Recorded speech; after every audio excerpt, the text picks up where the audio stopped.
ഒരു ബിസിനസ്സിലെ പരാജയമോ ഒരു ഇൻ്റർവ്യൂവിലെ പരാജയമോ ഒരു പരീക്ഷയിലെ പരാജയമോ ജീവിത വിജയത്തിൻ്റെ ഭാഗമല്ല, അല്ലെങ്കിൽ അത് നമ്മുടെ ഭാവി നിർണ്ണയിക്കുന്നതല്ല എന്നതിനുള്ള ഏറ്റവും വലിയ ഉദാഹരണമാണ് നമ്മുടെ പ്രിയപ്പെട്ട മോഹൻലാൽ സാറിൻ്റെ ഫസ്റ്റ് ഇൻ്റർവ്യൂ.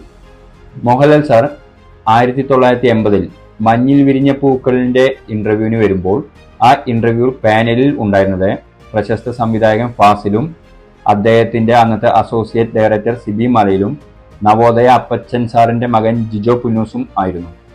ഇതിൽ ഫാസിൽ സാറും ജിജോ പുന്നൂസും മോഹൻലാൽ സാറിൻ്റെ പ്രകടനത്തിന് 100-ൽ 90-ലധികം മാർക്കാണ് നൽകിയത്. പക്ഷേ സിബി മലയിൽ നൽകിയത് 100-ൽ വെറും 2 മാർക്കാണ്. അന്ന് 100-ൽ വെറും 2 മാർക്ക് കിട്ടിയ ആ നടനാണ് 2 നാഷണൽ അവാർഡും ഒരു സ്പെഷ്യൽ ജൂറി നാഷണൽ അവാർഡും 6 സ്റ്റേറ്റ് അവാർഡും ലഭിച്ച് ഇന്ന് ഇന്ത്യയിലെ നമ്പർ 1 നടനായി 45 വർഷത്തോളം നിലനിൽക്കുന്നത്. ആദ്യ പരാജയം നമ്മളൊരു മധുര പരാജയമായി എടുത്തുകൊണ്ട് കൂടുതൽ വിജയത്തിനായി പ്രയത്നിക്കുകയും വിജയം കൈവരിക്കുകയും ചെയ്യാൻ എല്ലാവരും നല്ലവണ്ണം ശ്രമിക്കുക.